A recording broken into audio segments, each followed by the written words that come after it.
Good morning. It is Friday, November 17th, and we are stepping on the scale for first thing in the morning weigh-in at 236.6. All right. Yesterday was a recovery push day. Today is going to be a recovery pull day. And I also am coaching a lot of classes today. So a lot of Orange Theory, so a lot of activity. It still should all be a very good day though. So we'll check in for what's going on. Yo, what is up? It is Friday night. Friday night about 6:30. Yo, props to Carissa. She just finished an Orange Theory workout that I coached. And we are off to the gym now to do some recovery pull day. So recovery pull. For some reason I was thinking it was leg day. I'm so much happier. Legs tomorrow. Yeah, so it's not going to be too crazy intense God. for you. It's going to be straight chilling for me. However, I've gotten a ton of steps today from coaching. Big coaching day today. And then Chris and I were just grinding on work at the coffee shop. It was awesome. It was so good. It's been a really nice day. So we're excited to do some lifting today.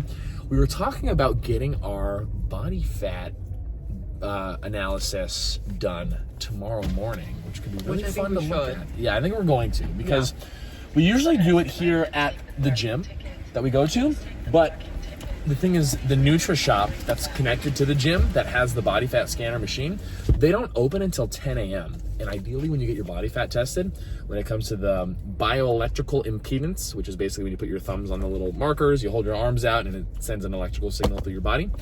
That sounds scary, but it's not. You want to be fasted for that. And so waiting until 10, not ideal. But our Orange Theory has one. And we're like, oh yeah, let's go use that. So we're thinking about getting that done.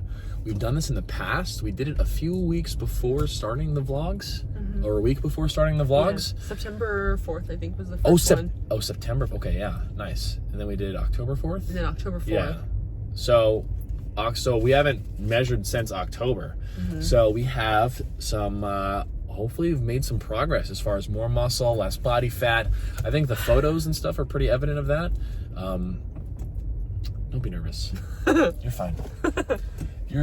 Crystal, you're gonna be so good. We were talking about how when it comes to like when you're watching the scale so closely, it's really easy to get in your head like if the scale's going up, like, uh-oh, I'm getting fatter. Like I must be gaining body fat. But you've probably heard it before, muscle weighs way more than fat does, and it's not even close. And so when you start to see the scale go up, but if you really feel like you've been getting stronger, your lifts have been going up, etc., like they have been for all of us being me and you, that like it's an increase in muscle. Like it's nothing to get like too caught up with. Plus it's like, I mean, you're worried about like you're worried about like a 1 or 2 pound difference. Seriously, yeah. And when you're a little 2 pounds, 6'2", 6'3", like that's such a minuscule amount. But I know I get in my head about the weight stuff too. So I mean I can't. Yeah. But what's interesting is like looking at the difference in my start and then week 5 photos, that about the same weight, but different composition there. So different, but the same weight. Yeah. So or what 1 pound? Yeah, like 1 pound difference, I think. Yeah. So it'll be really interesting to see how that plays out on the body fat scanner. Well, now I'm excited. Yeah, I think we're both gonna see some My really good main results goal from is just to see muscle increase, even if fat goes up a little bit or if it stays the same. I think the muscle increases. It has to be. It has to be. You've gotten so strong. I agree. You've gotten so strong. Yeah. So we're looking forward to that, but we're going to go in there and bust out a quick pull day.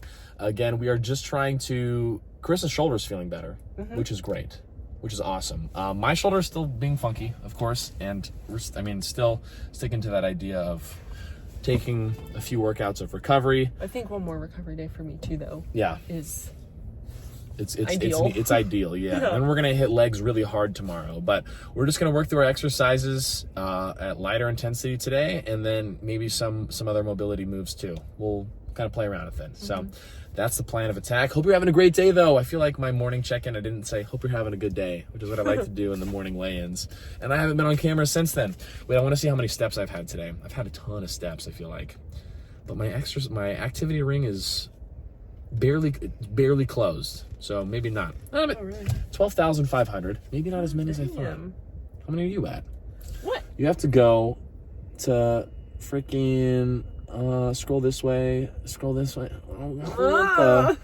here you go. You're at 10,000 steps. 10,000 steps. Well, you've done a lot too. I guess you did a workout. Yeah, I did a workout. And I was running around at Yeah. work. Oh, yeah, you did. Yeah. All right. Well, anyway, we're going to go hit this workout. Oh, well, let's go ahead and squeeze in the question of the day real quick. It's tough. It's buried in the middle these days, you guys. It's not at the end. Question of the day is, I was thinking of a really good one. I can't remember. What is your go-to type of sock? What's like your ideal sock situation? I feel like your answer would be short socks that are patterned with like fun things. Yes, but I used to be into long socks. Oh yeah, you but were. I haven't worn those but you in do. years. You like the patterned socks. I do. A lot. Like yeah. mismatched pattern socks. Mismatched patterned socks. You've got like some Star Wars ones, some Harry Potter ones. Pretty much Star Wars and Harry Potter are my things main like ones. sloths on them and sloths and sunglasses. Like, you know, animals with these like Target socks you get. I used to be like that too. I feel like your crazy socks are in LA right now. They are in LA, yeah, and they also don't fit me very well. Crazy socks, they don't really make it for big feet, and your boy wears a 13 and a half. The half is important. I also squeeze into my socks. Your feet aren't that. Your feet are pretty big. They're not that big. But my go-to socks are long black socks, usually, because it goes pretty well with like dark shoes. But if I got my white shoes on, long white socks. Look. Long white socks. But around the house, short black Slippers. socks. Oh. And for the slippers, yeah. But I'm always wearing socks. Like, I'm never barefoot because I just didn't grow up with bare feet everywhere. We just never did. So. If it was carpet, barefoot. Oh. But there's no carpet. No, still socks. Still socks. Anyway, what kind of sock person are you? Let's go and get this. Let's get this pull day done. All right, here we are in the gym. We've got. I've got my RuneScape shirt on. Excuse me, my eyes are up here. For those that know, no, it's an old computer game. But anyway, we're here with pull day that we're doing as a recovery week style. So we're gonna start things off here with the lat pull down today. And we usually do neutral grip, but just because we're gonna be taking it lighter, we can introduce a variation today. So we're gonna go the overhand grip instead. Now, when doing this, it's the same idea, whether it's neutral or overhand, that we're trying to let things stretch out at the top, and then as we pull down, puff up the chest, really exaggerate a tall posture, chest proud position. And just getting that bar below the chin is the goal. So got 115 on here. We're just gonna feel it out for like 10 to 15 reps, and we're not gonna make this crazy challenging. So let's see how it goes. When it comes to how wide you grip on this, if you're going overhand, no need to grip crazy wide, because if you go too wide, you literally just feel that limitation in your scapula. You get out of the scapular plane. It's hard to pull down, and it just feels goofy. So as far as the width goes, it's just generally like a hand width or two outside of shoulder width as far as wide lat pull downs go. So for me, that's just right here where this handle starts. So let's feel it out.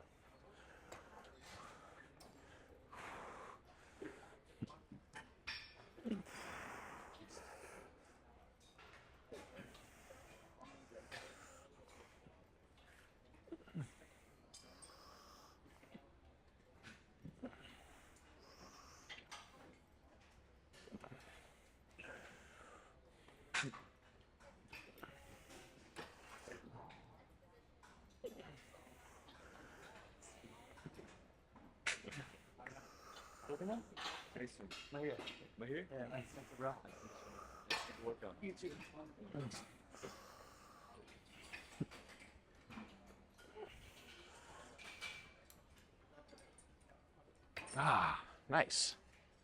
Oh man, it just feels so good on the posture. And I was really just trying to think about when I'm pulling, to pull with this, like the lat, literally let the lat pull down, or elbows to back pockets. That's another good cue, rather than trying to pull with your hands. So focus on driving with your elbows. You'll just feel it way more in your back and a lot less in your forearms, wrists, etc. So that was a good set. We're just gonna do a few more of those. Probably not gonna film them just because, it's just lightweight and blah, blah, blah. But that's what we're gonna do for our first few sets.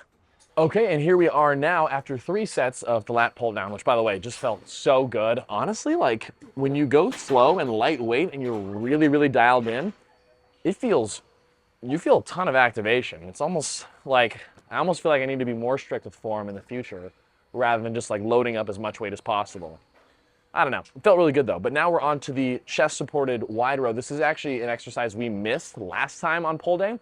We switched it out for the face pulls instead, which we're still gonna do, but instead of doing the landmine row, the T-bar row, we're gonna do this. So I only have a plate on here, super light, looking for 12 to 15 reps that are just super controlled, very slow.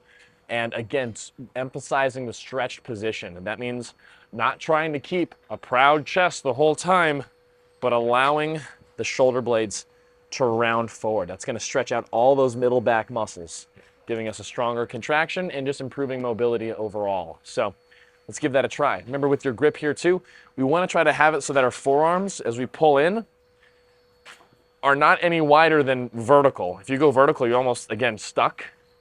Like again, your scapula just doesn't have much room to go farther than that. So if you go a little bit narrower than vertical forearms, you can get a little more range of motion. So we're gonna give that a try. See how it feels. Oh, big stretch. And again, if you're a tall guy, of course, stand on the ground. Don't even bother with the platforms.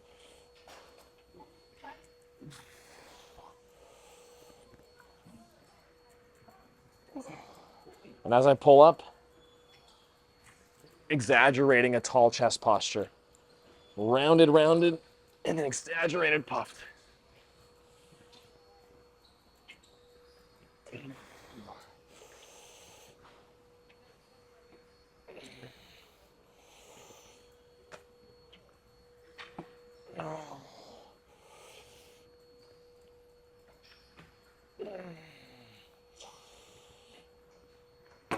Oh, what the? Almost too much range of motion. Oh yeah, just working on that stretch. That was kind of awkward. Someone vacuuming behind me. That kind of weird. I don't know if you got that on camera. It just felt like I was like in the mirror and I'm just like vacuum right around my feet. I'm like, it's kind of weird. Anyway, so we're gonna do a couple more sets of that. Man, that just, again, feels good. Feels like the muscles are working, but we're not going crazy. So yeah, a couple more sets. All right, next up, we're gonna do a little bit of core work with our hanging leg raises. Now, I love the straight bars that they put on some of these squat racks because I have almost a 9-foot reach.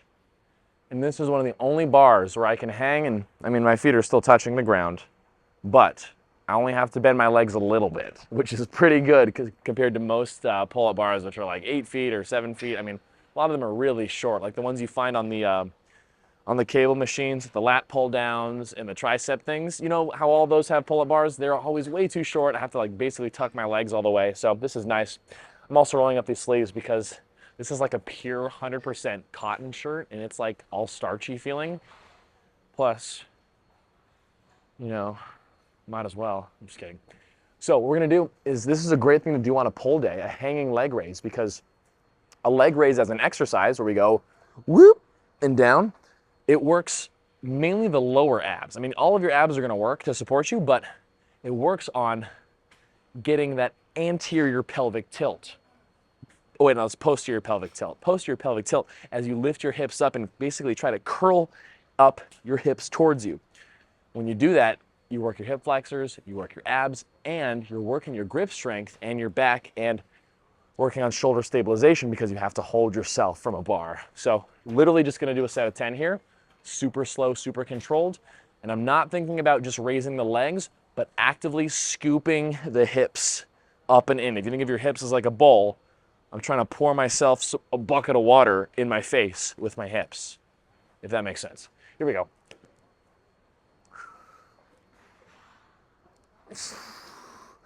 Scoop the hips.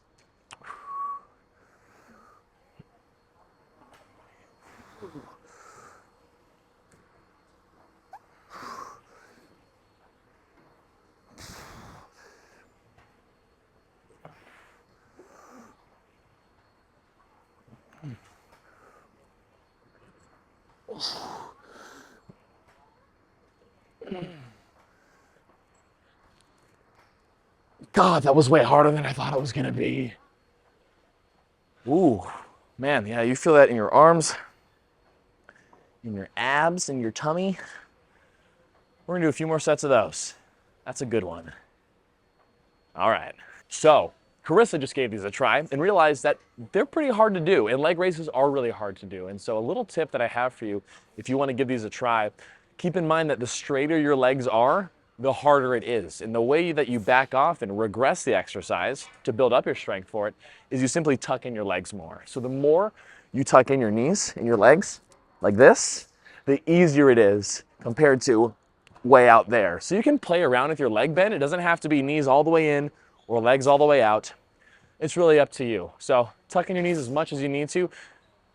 Do it so you can get at least 6 reps, 6 controlled reps. And when it comes to getting stronger here too, really focus on the way down, lowering your legs and hips down slowly. You don't want to let that rock and just fall down. So let's give this a try for another set of 10.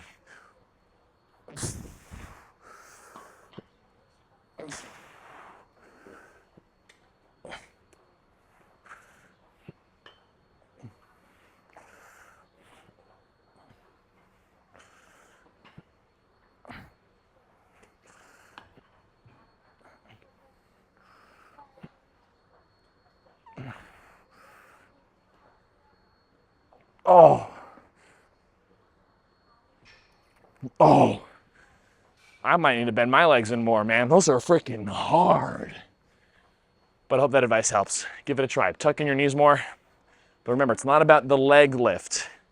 It's about the hip scoop. So scoop it. Okay, so wrapping up our recovery pull day with super accentuated, that's the word, accentuated bicep curls. So what we're doing here is really focusing on getting a crazy stretch at the bottom by not only just extending the elbows straight, but actively extending them straight and bringing them back behind the body. So you get a little shoulder stretch too. And then from there, curling up and elbows being super strictly pointed down. Active stretch, boom. Active stretch, and I'm just thinking about the biceps performing the exercise. The wrists are relaxed. Again, super big stretch. This is like half the weight I'll normally use, but I'm still just going for about 10 reps here. Just stretching the joints, the tendons, the ligaments, the everything.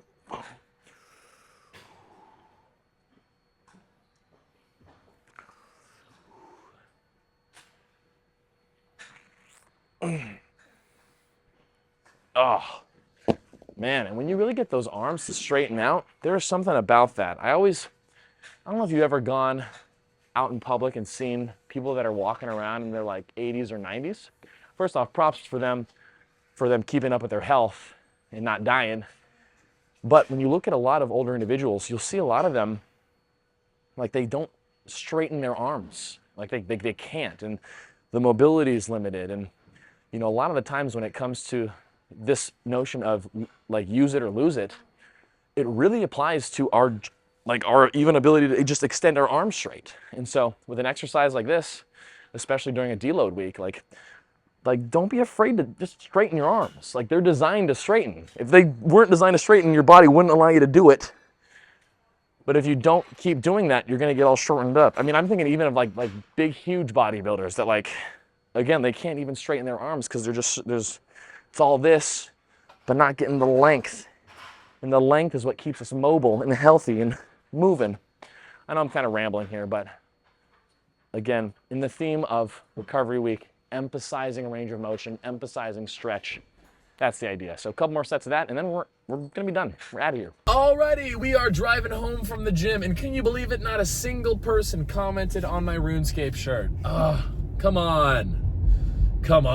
Every guy, every boy that was like 11 years old in 2007 was playing that. Come on now. Was I 11 in 2007? I was 11 going on 12. Yeah. 11 going on 12, yeah. Because my birthday's in February, so I would have been 11 from Lil Pip.